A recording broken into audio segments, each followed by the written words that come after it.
América Latina. Aqui se produz grande parte da riqueza do planeta. Mas os trilhos e vagões, com o ouro e suor de nosso povo, deixam para trás um rastro de pobreza e injustiça. Colonização, subdesenvolvimento, subimperialismo ou capitalismo. Rui Mauro Marini pertence a uma geração que interpretou a realidade social latino-americana para instrumentalizar a luta social. A dialética da dependência é o seu principal legado, um estudo rigoroso da realidade econômica e social da América Latina.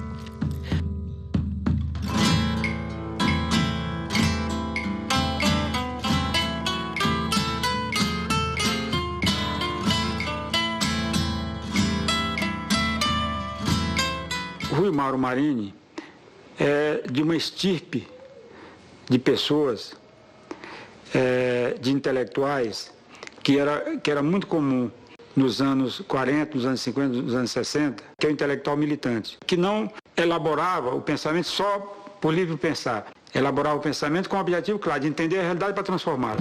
Rui Mauro nasceu em Barbacena, Minas Gerais, em 1932. Com 21 anos, já no Rio de Janeiro, iniciou o curso de Direito, mas logo em seguida é aprovado na Escola Brasileira de Administração Pública, da Fundação Getúlio Vargas.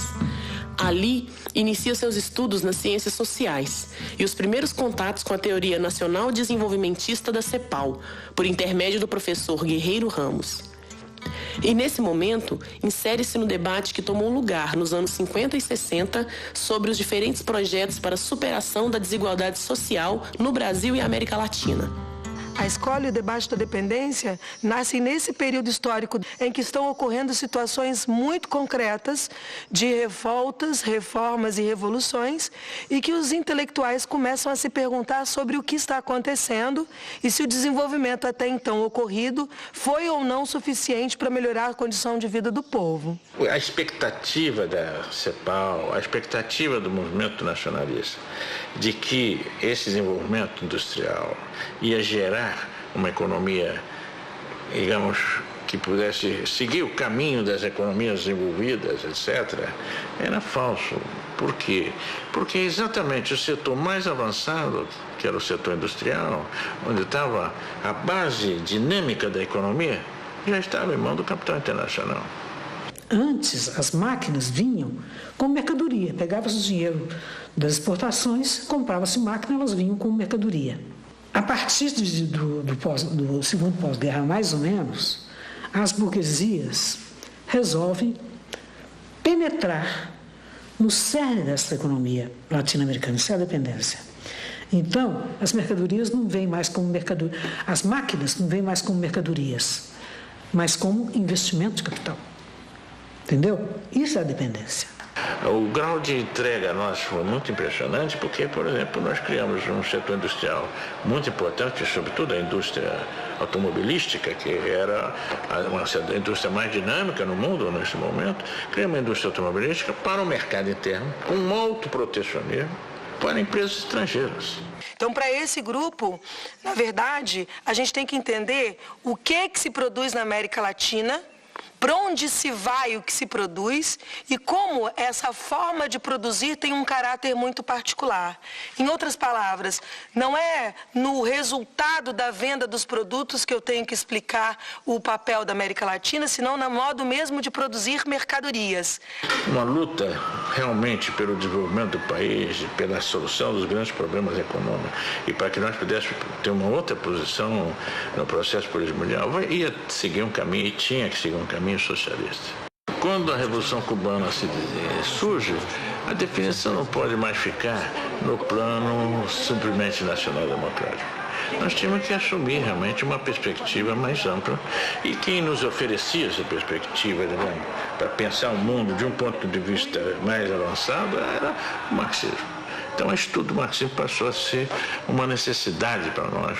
Comenta para mim o seguinte, que ele naquele momento, em torno dos 26 anos, ele tem o primeiro contato de fato com o marxismo. E ele se surpreendeu na França. O marxismo virou uma coisa assim, né? O objeto mesmo de estudo dele a partir daí. ele militava aqui no Rio de Janeiro, foi para a França com a bolsa de estudos, e quando ele voltou da França também estava decidido a ajudar a criar as condições para um partido revolucionário. A Organização Revolucionária Marxista Política Operária foi fundada em 1961, no Brasil. Destacou-se com suas propostas sobre o caráter socialista da Revolução Brasileira. Conheci o Rui Mauro, eu e a Vânia, que era minha companheira já, esposa na época. Nós nos conhecemos numa reunião da Política Operária, era a segunda reunião oficial da Política Operária. A gente queria criar as condições para o surgimento de um partido revolucionário no Brasil. A gente não pretendia ser o partido, mas o fator que criaria as condições para o surgimento desse partido. Quando a política operária já existia, começando uma discussão sobre a tendência que havia de armar um golpe de Estado no país. E nós já tínhamos tido uns 2 ou 3 ameaças em que a gente já começou a testar, a organizar uma base clandestina para poder resistir ao golpe. Tinha certeza que o golpe vinha. Tem aquela coleção Cadernos do Povo Brasileiro, tinha um dos volumes, que eu não me lembro quem escreveu, era uma pergunta: quem dará o golpe no Brasil?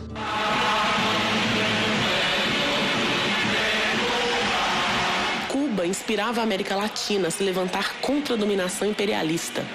E com o temor de novas revoluções, as classes dominantes impuseram, com força militar, seu projeto, sua tortura e sua voz. Estava se armando o cenário para o capítulo final do drama. Um drama de consequências imprevisíveis e que ninguém, na época, poderia dizer ao certo como iria terminar. Pelegos, agitadores, bajuladores e adesistas, aventureiros e, por trás deles, o comando vermelho dos comunistas.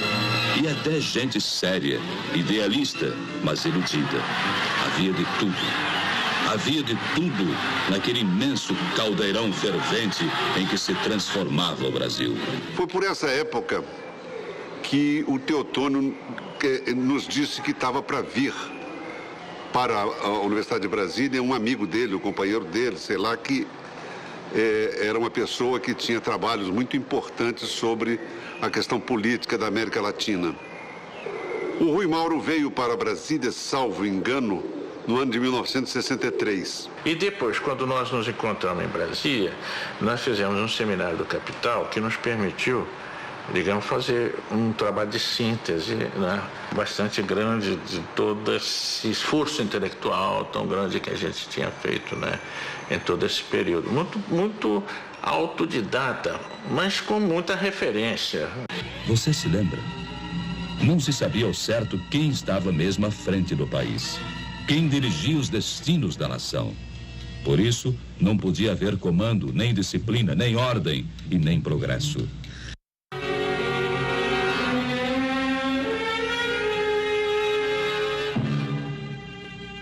E o clamor de vozes conscientes encontrou eco em soluções inadiáveis. E as Forças Armadas, elas próprias, mais do que ameaçadas, foram chamadas, praticamente intimadas, a cumprir a missão que o momento lhes impunha.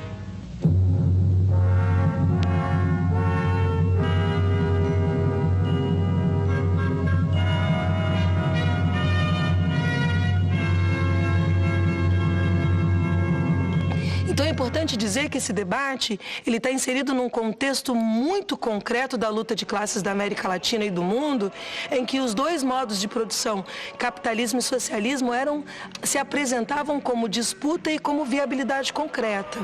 Em outras palavras, não era um debate da batalha das ideias, era um debate da realidade, do plano político da história, que se revertia então em reflexões teóricas. Rui Mauro foi demitido no primeiro momento porque eles tinham medo dos intelectuais que formavam grupos na esquerda, que eram da liderança dos grupos da liderança.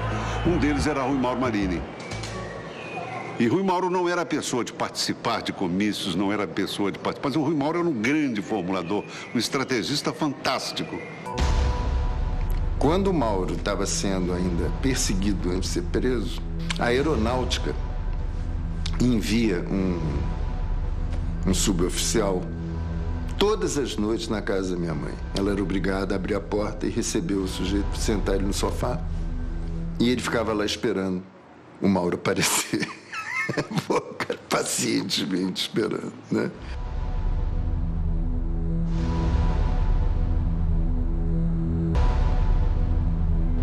Ele e mais um monte de gente também da Polópolis foram presos. Ele me contava que a primeira coisa que ele fazia era levantar, fazer a barba, tomar o banho e se manter impecável, porque ele disse que era uma das formas de impor respeito aos milicos.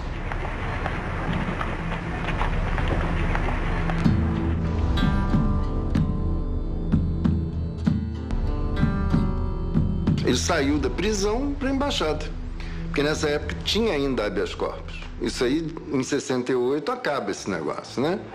Mas ainda nesse período do início do golpe, né? Isso foi em 65. Aí sai da prisão direto, mas sai expulso do país, né? Tipo assim, ok, vamos tirar da prisão, mas vai embora. Chegamos à conclusão que o melhor é que ele saísse, mas com uma missão nessa época, que ele ia sair com a missão do contato com os cubanos para apoiar, digamos, a nossa perspectiva dentro dessa armação que agora tinha recuado, tinha sido preso o pessoal também de Caparaó, etc. A situação era outra, era preciso pensar uma coisa de longo prazo, muito mais, com muito mais tempo, né? Todos os pueblos oprimidos. Playa Girón es la primera derrota del imperialismo en América Latina, pero también es una de las primeras derrotas del imperialismo en escala mundial. Então, realmente, o quadro político se rearma completamente e eu acho que os cubanos não queriam se comprometer muito com ninguém até saber exatamente para onde as coisas iam. No México, Rui Mauro trabalha como professor e pesquisador no Colégio do México e segue seus esforços para entender o capitalismo à luz da luta de classes na América Latina. E ainda em 1965, traz um novo ponto de vista para entender o golpe de 64 no Brasil. Explica a estratégia da burguesia nacional e internacional para construir as bases de uma nova fase de expansão do capitalismo.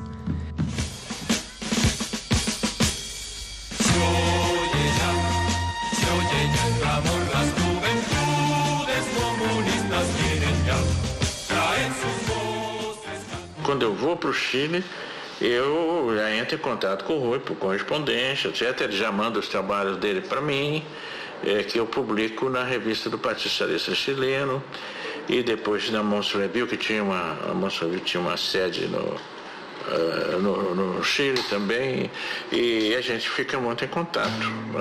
Além das publicações no Chile, Rui Mauro publica na revista cubana Tricontinental o ensaio Subdesenvolvimento e Revolução na América Latina. Nos anos já 66, 67, nesse momento, já, digamos, a Revolução Democrática Burguesa Mexicana começava já a criar uma burguesia muito forte, muito poderosa, cada vez mais, digamos, disposta a uma submissão ao capital internacional, né? E particularmente americano. Daí já está muito claro que o México iria para um caminho similar. La manifestación del 2 de octubre parecía tranquila. No había granaderos armados y amenazantes. Llegaron como 6,000 personas. Después de que un helicóptero lanzó 2 bengalas verdes, se oyó un ruido atronador de carros blindados y la Plaza de las Tres Culturas fue rodeada por los 4 lados.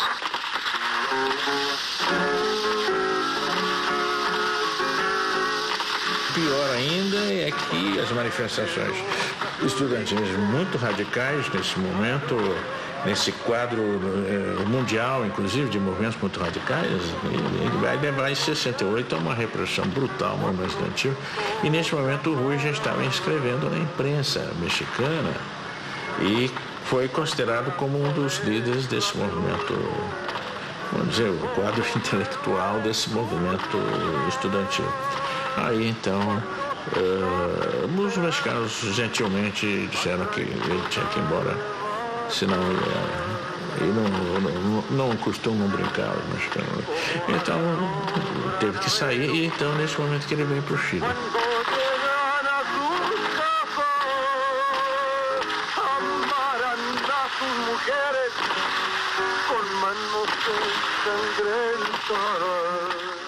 Foi convidado a se retirar, porque se ele não se retirasse, iam sumir com ele. Não era nada educado. Era educado, mas sabia quais são as consequências e até onde que ia.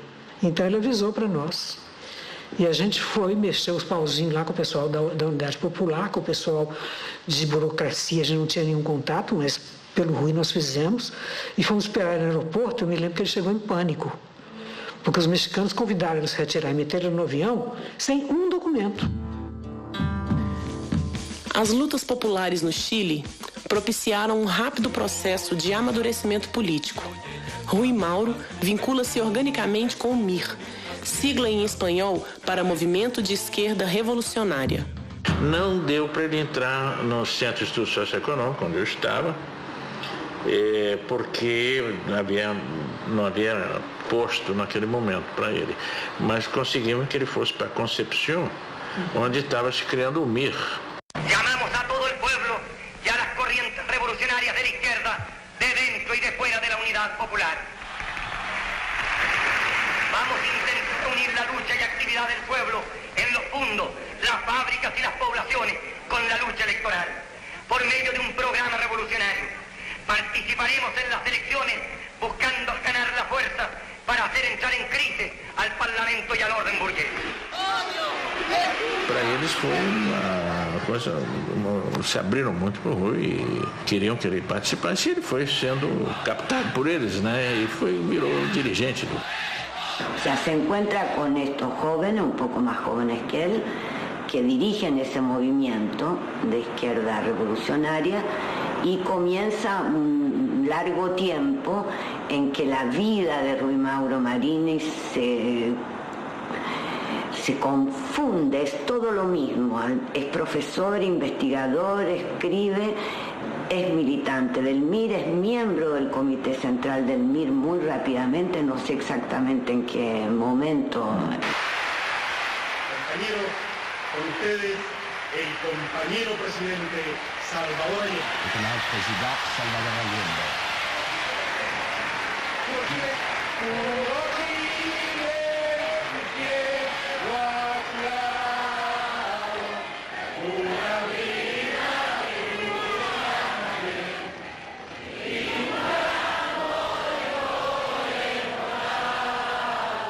Nesse momento nós conseguimos um posto para ele lá no CESO, e ele veio para Santiago. Mas quando ele veio para Santiago, já veio como dirigente do MIR. Estábamos reformulando los planes y programas de estudios de la Escuela de Sociología. Entonces necesitábamos ayuda de alguien que tuviera mayores conocimientos para poder formular un programa adecuado, y algún compañero nos menciona que hay un profesor brasileño que está viajando entre Concepción y Santiago, que venía de un exilio desde México y que podía ayudarnos. Y entonces pues lo ubicamos y comenzamos a trabajar en formular el plan de estudio de la Escuela de Sociología. Nosotros ya teníamos cierta idea de que no se podía ser sociólogo sin saber economía, y después de las conversaciones con Rui Mauro nos quedó absolutamente claro de que era imposible pensar la vida social sin conocer el funcionamiento de la economia de uma sociedade. Nós já tínhamos visto os limites de uma independência só política. E política, inclusive a própria independência política, ficava comprometida se você não resolvia a dependência econômica. E a essência dessa dependência econômica, que era uma posição subordinada na divisão do trabalho mundial. A esquerda tinha tomado poder. Não, tinha tomado o governo, mas não tinha tomado poder.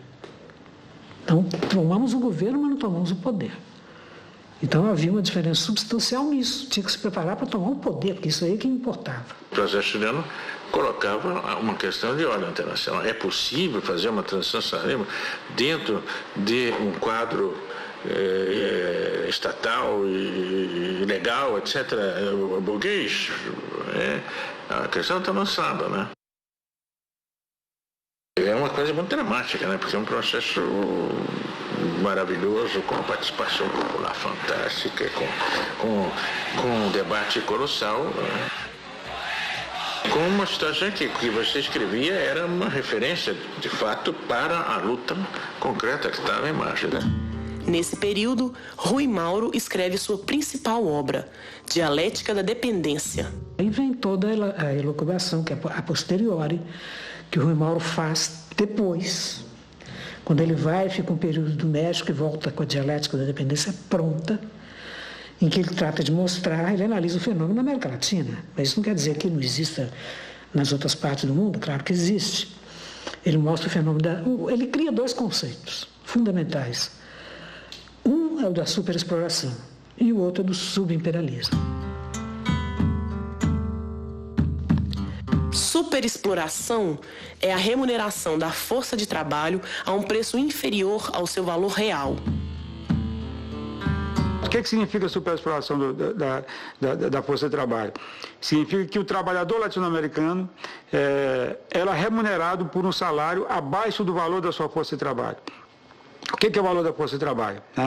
É aquilo que o trabalhador necessita para poder reproduzir-se em condições sociais dadas. Quando você paga abaixo disso, paga abaixo do que seria necessário para reproduzir a força de trabalho em condições sociais dadas, você está superexplorando a força de trabalho. Então, Marinho dizer que se pagava salários abaixo do valor, além disso, intensificava o uso da mão de obra, o uso da força de trabalho, e aumentava a jornada de trabalho sem necessariamente aumentar o pagamento do trabalhador. Se detenía mucho en los procesos de trabajo y decía, es ahí en el proceso de trabajo donde es el espacio de la mayor contradicción, de la más clara contradicción entre capital y trabajo, ¿no? Y yo pienso que para él la dialéctica empezaba ahí. Então, pegando o exemplo da Volkswagen, aonde está a superexploração relativa de um metalúrgico da Volkswagen? É que ele trabalha aqui na fabricação do Gol. Lá na Alemanha, o mesmo operário, na mesma função, para o mesmo veículo, ganha $6.000 por mês. Aqui, o mesmo metalúrgico, com o mesmo carro, que vai ser vendido pelo mesmo preço no mercado internacional, ele ganha R$3.000, que é um baita salário para a economia brasileira, mas que representa $1.500. Então, comparando $1.500 do metalúrgico brasileiro com os $6.000 do metalúrgico da mesma Volkswagen em Stuttgart, ou em Frankfurt, ou não sei onde está a fábrica, há uma superexploração do nosso operário, que é exportar aquele valor dentro do preço do Gol, que é vendido na Arábia Saudita, para o México, para não sei quem. A mortalidade infantil no Brasil começou a diminuir agora, no período recente e tal, mas era uma das mais altas do mundo. Né? Isso significa que o trabalhador está tendo dificuldade de se reproduzir em condições de sociedade, de criar o seu filho. Está tendo dificuldade com o salário que ganha criar o seu filho. Por que vem a mortalidade infantil? Por que morre tanta criança até 1 ano de idade? Né? Porque o trabalhador estava sem condição de garantir o sustento do seu filho até 1 ano de idade. Né? E isso é expressão do fato de ganhar abaixo do valor da força de trabalho. A teoria da dependência é super necessária, porque é ela que consegue nos explicar por que a economia brasileira e a economia da América Latina está condenada, dentro do capitalismo, a ser sempre subalterna ao polo central de acumulação do capitalismo mundial. Hoy día nuevamente un patrón exportador funcionando en América Latina, y ese patrón exportador no se sustenta en una elevación de la capacidad productiva, no se sustenta en que los trabajadores, en que el capital está haciendo grandes inversiones en conocimientos, en investigación para aliviar las condiciones laborales. En pleno siglo XXI, el capital en América Latina ha lanzado a los trabajadores a la época del siglo XIX. O conceito de subimperialismo designa um processo dinâmico do capitalismo nacional, que sob a ditadura civil e militar se expande de acordo com os interesses do capital internacional para as economias regionais sob os limites dos monopólios mundiais. A teoria do subimperialismo quer dizer que a economia brasileira é subordinada ao imperialismo. E ela funciona de acordo com a lógica dos interesses do capital internacional.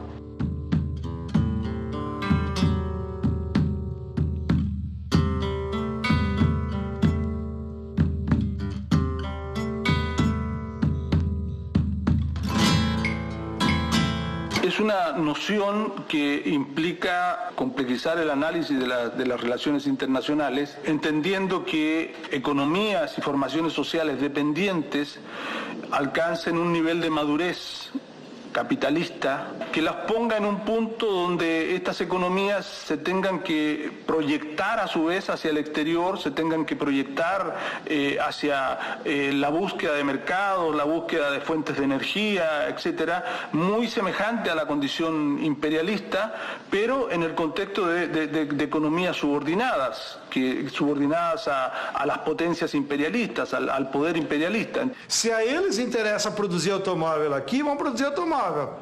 Mas como não interessa produzir comida, não vão produzir comida. Como não interessa produzir roupa, eles vão produzir roupa na China, na Índia, não no Brasil. Por quê? Porque a América Latina não produz para ela mesma. A América Latina produz para as economias centrais. Os consumidores finais não são pensados internamente, são pensados externamente. A dependência, ela subordina as economias da América Latina às economias centrais, né? Consequentemente, dificulta a relação entre elas. Nos momentos em que a dependência entra em crise, abre espaço para um avanço da integração. La historia es viva, se está haciendo en ese procedimiento dialéctico de interacción todos los días, y esa era la idea. O sea, hay una dependencia, pero es una dependencia que podemos romper. ¿Cómo la podemos romper? Para Ruy había que salir del capitalismo para romperla. Entonces, inmediatamente nos remite al tema, la reproducción del capital. ¿Cómo se reproduce? Nos remite a los problemas. Entonces, ¿quiénes tienen el poder? ¿Quiénes tienen el poder político? A veces, y no pocas, la duda y la amargura aprietan mi garganta, pero me tiembla la lucha de ustedes, el coraje de ustedes, la decisión de ustedes.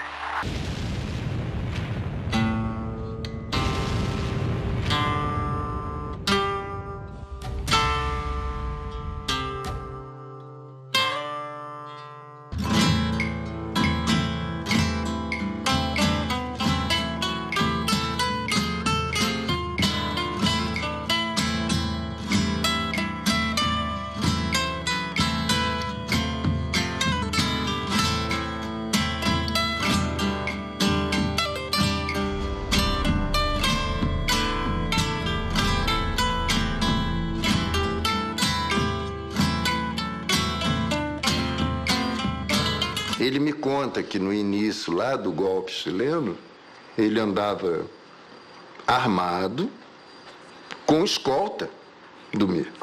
Ele ficou pelo menos uns 2 meses assim, se deslocando por Santiago dessa forma.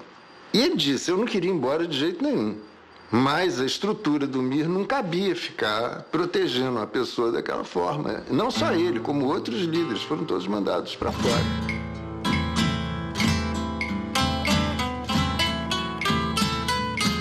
A volta dele para o México estava complicadíssima. Teve que mexer muito pauzinho. Muita gente mexeu o pauzinho para poder levar ele para lá.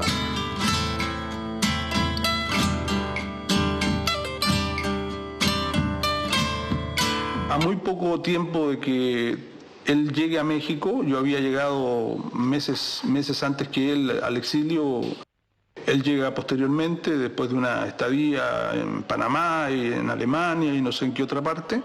y se plantea la necesidad de crear un centro de reflexión para seguir apoyando las tareas de políticas en Chile, pero el horizonte que se abre es mucho más amplio porque en México se reúne un exilio enorme, un exilio argentinos, brasileños, peruanos, nicaragüenses, chilenos, etc. Entonces, este centro, pensado inicialmente como un centro que iba a estar colaborando con las tareas de reflexión en torno a los problemas en Chile, se termina convirtiendo en un centro de reflexión de América Latina, digamos. No México, polo de resistência dos exilados, Marini integra o Centro de Estudos Latino-Americanos da UNAM. Eu fui estudar no México e já o conhecia de escritos que circulavam aqui no Brasil durante a ditadura militar de forma clandestina, mimeografada, né? Aqueles textos que eram capítulos dos livros que ele já vinha publicando, sobretudo no Chile.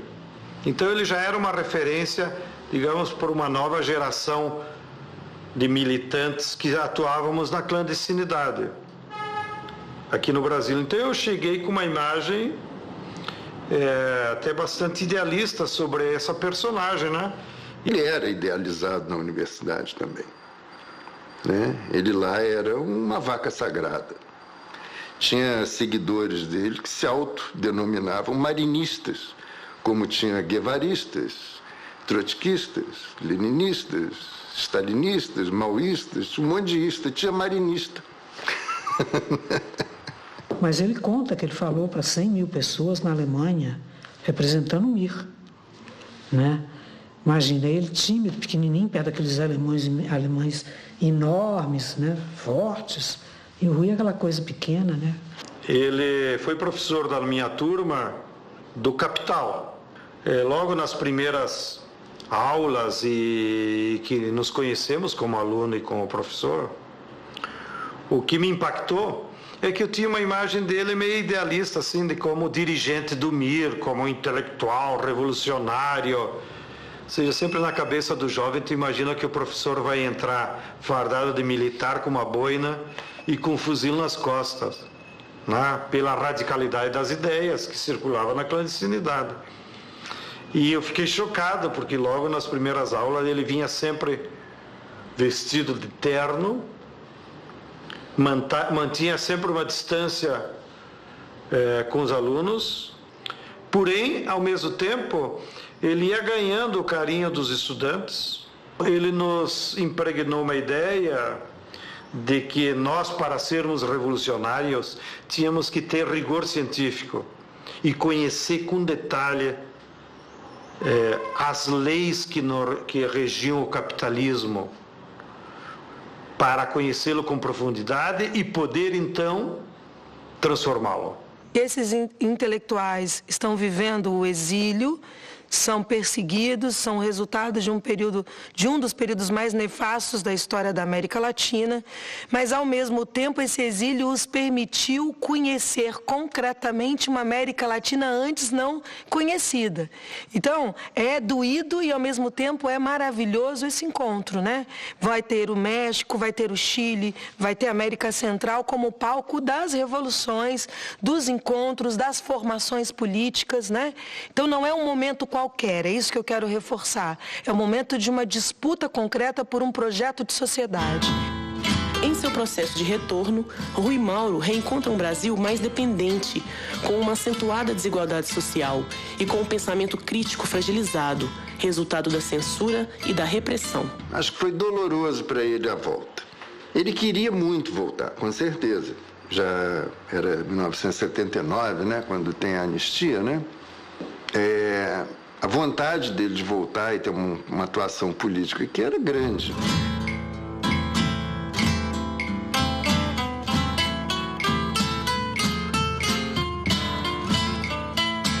Ele tem um papel político muito forte lá fora. Ele tem uma produção acadêmica muito forte lá fora. Durante todo esse tempo ele foi bloqueado aqui no Brasil.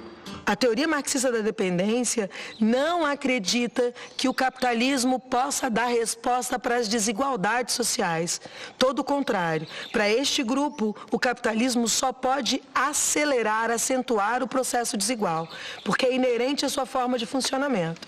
No entanto, esse grupo não foi, naquele período, o grupo vitorioso e está debatendo isso fora do país. Essas ideias não chegam no país nesse período. Esse debate, que nós estamos chamando de debate, é um debate feito na América Latina pelos exilados, mas no Brasil ele ganha uma força de uma ideia hegemônica que é a do Fernando Henrique Cardoso. Portanto, eu estou dizendo que há duas perversidades. Uma perversidade intelectual de se apresentar como única leitura e interpretação sobre a atual situação dos anos 60, que já é uma briga política, que vai o permitir a se transformar num intelectual, na política, que tem um projeto de país, e, por outro lado, esses sujeitos continuam invisíveis no debate intelectual brasileiro. Depois veio a era do Fernando Henrique Cardoso, em que, de novo, nós tivemos um segundo prejuízo, que quando você falava em teoria da dependência, era interpretado com a teoria do Fernando Henrique. É claro que na mídia ele não teria a menor possibilidade de ser levado em frente. E nas cátedras também não. Os professores catedráticos de ciência política, de sociologia, jamais adotariam os trabalhos do Rui Mauro. Ou do Teotônio, né? Ou de Vânia. O famoso artigo do Fernando Henrique com o Serra atacando o Rui, ele não teve, a resposta do Rui não foi publicada no Brasil. Então, aparecemos para a intelectualidade brasileira como as condenações que o Fernando e o Serra fizeram de nós, deformando o nosso pensamento muito seriamente. Muito seriamente. A resposta do Rui mostrava isso e mostrava que se tratava realmente de armar as condições para servir totalmente um projeto burguês no Brasil, internacional, etc., que terminou sendo aberto quando o Fernando chega na presidência.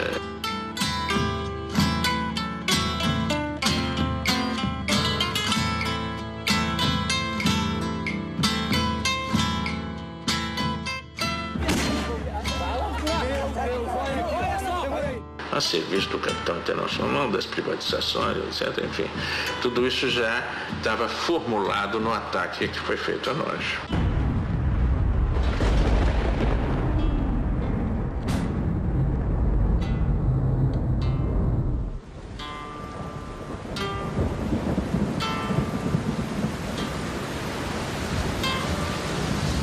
Finalmente, minha opinião, eu acho que a teoria da dependência vai cumprir um papel que ela poderia ter cumprido na década de 80 e foi marginalizada, e da década de 90, quando ela foi confundida pelo Fernando Henrique Cardoso.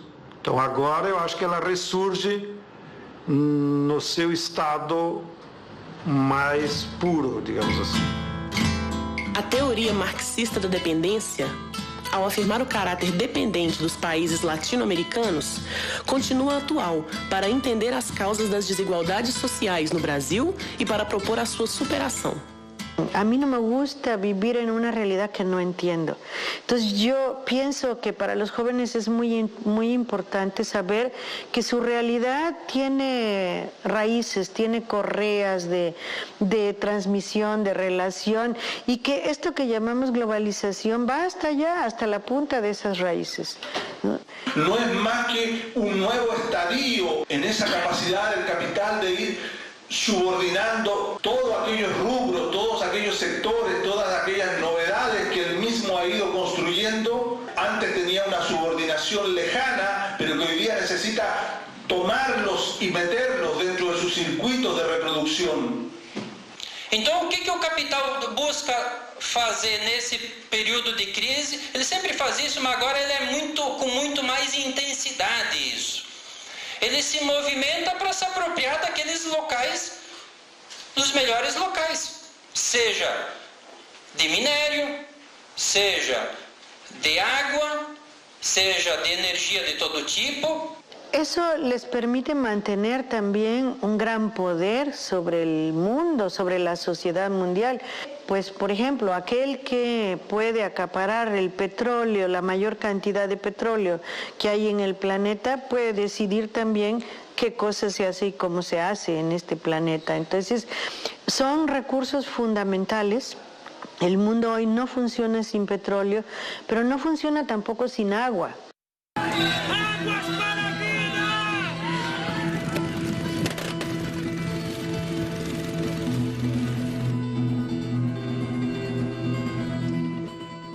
Entonces el capital requiere vencer nuestra resistencia o requiere sacarnos del lugar para apropiarse los recursos. –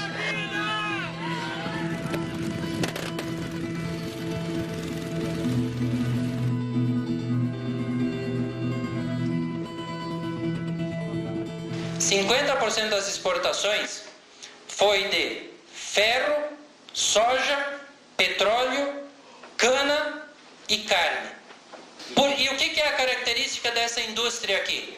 Essa indústria no Brasil é isenta de impostos. O ferro só paga 2% de royalty, mais nada. A Lei Candir isenta tudo. Eles recebem energia de graça, baratíssima, organizam essa cadeia que nem eu falei e exportam os produtos. É assim que tem sido. En esos momentos, lo que está ocurriendo en América Latina es un proceso brutal de despojo. Despojo de prestaciones sociales, despojo de salarios, despojo de tierras. Todo que va a parar a los bolsillos del capital. E nós temos percebido que esse modelo ele tem como principal característica garantir altos benefícios ao capital, às grandes corporações transacionais e aos bancos, e em contrapartida do outro lado, em penalizar o conjunto dos trabalhadores e das trabalhadoras. No solo en América Latina, en el sistema mundial capitalista, ha habido un brutal proceso de concentración de riquezas. Porque ¿qué quiere decir que hayan predominado patrones exportadores en América Latina? Están más preocupados del consumo de los trabajadores europeos, de los trabajadores asiáticos, de los trabajadores estadounidenses. Y están poco o nada preocupados del consumo y de las necesidades del grueso de la población trabajadora local. Hay una gran fuerza, tremenda fuerza del poder para ir imponiendo condiciones, rumbos, maneras, para irse apropiando las riquezas, pero en el que el capital no está solo. En los territorios hay gente, y hay gente incluso que vive ahí desde antes de que llegara el capital. Todo esto tiene que ver con esa dialéctica, ¿no? Eso que fue construyendo Ruy en sus trabajos durante todo el tiempo, lo que permitió fue ver cómo el capital, estas grandes empresas se fueron haciendo más grandes, más poderosas, y qué herramientas, qué mecanismos tenían para convencernos, no solo a nosotros, sino a los estados en donde nosotros estamos, al Estado brasileño, al Estado peruano, de coparticipar en estos procesos de saqueo, en estos procesos de apropiación. Esa es una dialéctica, esa es dialéctica de la dependencia. O sea, esa dialéctica de la dependencia es también una metodología para entender el capitalismo en cada uno de sus momentos de desarrollo.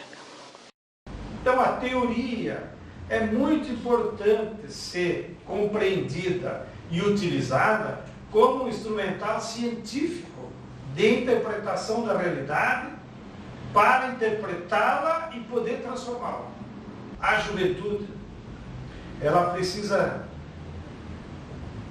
conhecer em que ponto da história nós estamos na luta de classe. Tanto para não cair no fanismo, quanto não cair no pessimismo. Porque as massas vão se mexer. pelas próprias contradições do capitalismo. Movimientos sociales son el motor de la historia en realidad, ¿no? Las fuerzas sociales en general y a pesar de ser diversas y a pesar de que en algunos casos se trate de una selva y en otros de una minera y en otros de un yacimiento petrolero o de cualquier otro tipo de riqueza en el lugar, las maneras de pelear pueden ser diferentes, pero es un mismo proceso que está articulado. Los pueblos tienen derecho a rebelarse, los pueblos tienen derecho a revolucionarse, los pueblos no se pueden conformar con las migajas que las clases dominantes nos quieren ofrecer. Los pueblos tenemos derecho a construir un otro mundo y que construir ese otro mundo es posible, porque todo esto está sustentado en una formulación coherente. Allí radica la enorme importancia de Dialéctica de la Dependencia, del aporte de Rui Mauro Marini a la explicación de este capitalismo, a la explicación de las posibilidades de una revolución latinoamericana.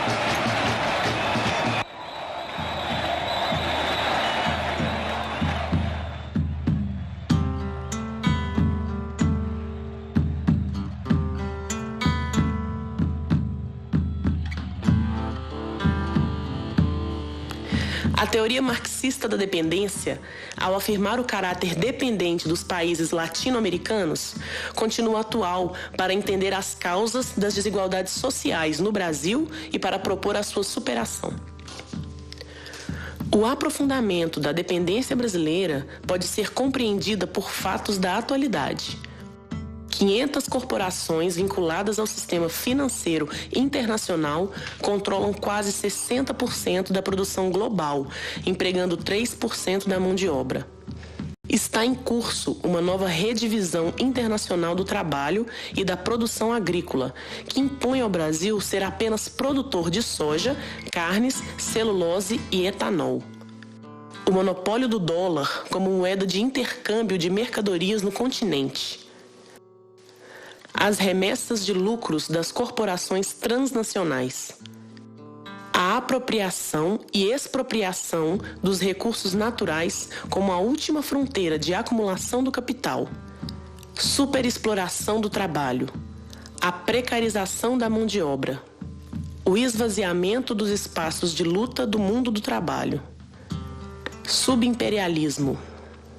O uso de nossos territórios e de nossas economias por empresas transnacionais para a expansão e controle de outros mercados. A privatização e a desnacionalização das empresas que atuam nos setores estratégicos das economias latino-americanas.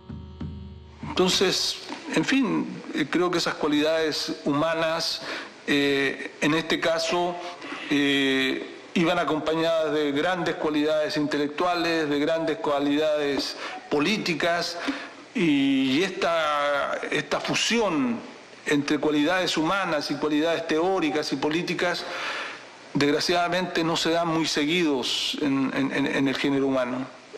Y creo que las nuevas generaciones que lo están conociendo, las nuevas generaciones que no tuvieron la suerte de convivir con él, en la medida en que van buscando, van queriendo saber cada vez más de él, no solo del teórico, no solo del intelectual, no solo del revolucionario, sino también del Rui Mauro humano, van a encontrarse con muchas sorpresas en ese terreno, porque Rui era realmente sorprendente en todos sus terrenos.